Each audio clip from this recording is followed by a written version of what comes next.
And so shortly after taking office, I directed Leon Panetta, the director of the CIA, to make the killing or capture of bin Laden the top priority of our war against al-Qaeda. A small team of Americans carried out the operation with extraordinary courage and capability. No Americans were harmed.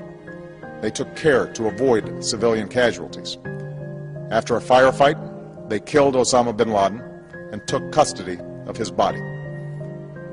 For over 2 decades, bin Laden has been al-Qaeda's leader and symbol, and has continued to plot attacks against our country and our friends and allies. The death of bin Laden marks the most significant achievement to date in our nation's effort to defeat al-Qaeda. Yet his death does not mark the end of our effort.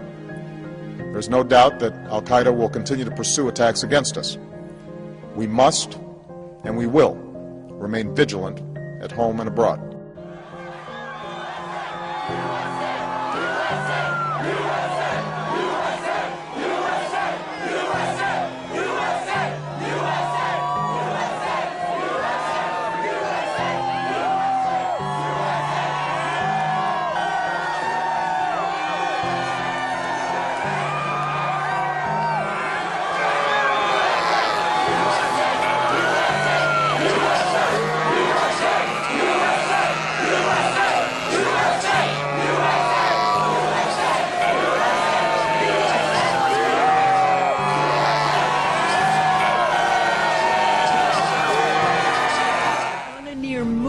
Night, packed into 2 specially outfitted Black Hawk helicopters, the most elite Navy Special Operations team, SEAL Team 6, handpicked and experienced, headed for the mission of their lives.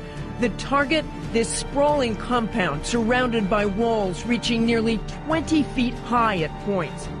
The SEAL team, 30 to 40 men, flew low beneath the radar and undetected in the darkness, descending on the compound.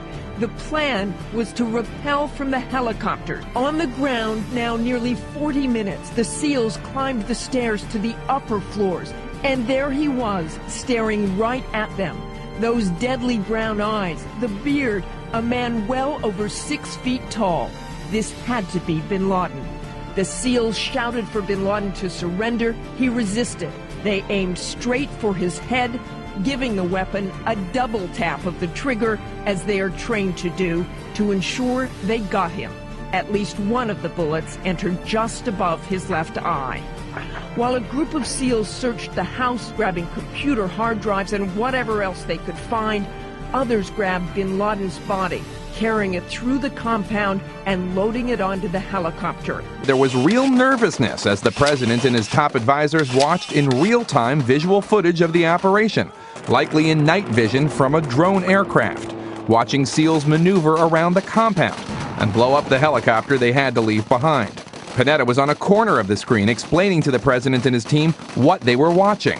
There are sensitivities here in terms of the appropriateness of releasing photographs of Osama bin Laden. And on the deck of the aircraft carrier, the USS Carl Vinson, where bin Laden was dropped into the North Arabian Sea, wrapped in a white sheet and a weighted bag. The United States has conducted an operation that killed Osama bin Laden, the leader of al-Qaeda. It is May 2nd, 2011. Yesterday, May Day, May 1st, President Obama addressed the nation late Sunday evening to say that just hours before, Osama bin Laden had been killed in the middle of a major populated city in a palace compound. My friends, this is a complete and total hoax, and we predicted with total precision, with inside sources, going back more than 8 years ago, exactly what would happen. It's on record that Steve Pachinik, who worked as the top deputy to Henry Kissinger, and who also is a high-level Council on Foreign Relations member, was interviewed back in April of 2002 and said that bin Laden was dead and that was on ice, and that in the future he would be used at a politically expedient time to bolster the government in the eyes of the people. Mr. Pachinik, extremely high-powered. Here's the quote. "I worked with Osama bin Laden," Pachinik told Jones, adding that he later turned terrorist hunter during subsequent administrations. Ladies and gentlemen, this was completely staged. All right, there's the whole CIA background of Osama bin Laden. There's the fact that it comes out that Anwar al-Awlaki, his number two, running all these terror attacks, is hanging out secretly at the Pentagon. There's the government lying about WMDs and our destroyers being attacked to get us into Vietnam. You know this history of major hoaxes being run. But notice when all this came out, then I'll go through some anomalies, just the tip of the iceberg. This all came out right at the time that Obama's approval rating was dropping like a rock, an all-time low this far into a president's administration, as the dollar's dropping, as support for Iraq, Afghanistan, Libya, and the drone attacks in Pakistan was imploding, right as the Pakistanis were threatening to kick the U.S. out of Pakistan and to kick their drones out. Right as this happens, there's this big propaganda victory, and what do? They take the body and throw it in the ocean, they say. Do you really believe that? No one is buying that. I've been listening to talk radio last night, this morning, even conservative stations that want to buy into this propaganda. No one is buying that. They've thrown his body in, but don't worry, they have a DNA test and they have a face scan so they know it's him. This is the same government where the CIA agents last year admitted in the Washington Post that they created fake bin Laden videos. This is the same government that's constantly caught lying. But conveniently, his body is now out in the ocean somewhere, buried at sea. But it gets worse. Last night, as soon as this was announced, it was all over U.S. TV, British TV, European papers, fake photos. And as soon as I saw it, I sent text messages to Paul Watson and others and said, look into this. This is the same fake bin Laden dead photo that's photoshopped of him that we saw years ago. And so digging into this, we've learned they claim that they've killed him 9 separate times. But obviously this is the big presidential announcement. They claim that they've killed other al-Qaeda operatives over and over again. They're training you to accept this type of garbage. And then Baer, the former CIA commander, all of them on record saying he was dead a long time ago. They've known this. He was a convenient boogeyman. Remember Bush saying, I don't care where he is. I'm not worried about him. And now they're basically just announcing this to signify not the end of the war on terror, but to basically bring in false flag attacks or the threat of attacks as a pretext to relaunch and expand the police state that's been set up for the American people.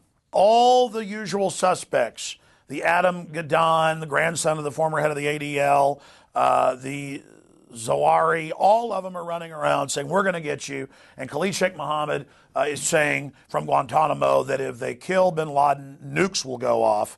And then meanwhile, you've got our media reporting there could be 160 nukes. I mean, does anybody believe this? This is going to be used to launch more wars, to say, see, we're winning, and to have a bigger domestic crackdown to protect us from the terrorists hiding under every table. Make no mistake, we got sent over 2 years ago, the Homeland Security MIAC reports, 90+% of the Homeland Security activity is against gun owners, conservatives, libertarians, in the fetters, people that understand the real enemy of this country are the offshore banks that have come in and taken over this nation. So right as our country's being imploded, right as the world government's being announced, right as we go into the Depression, here's this PR move about, boy, we're walking a little taller today, got a spring in my step. It's all a wag the dog Hollywood production.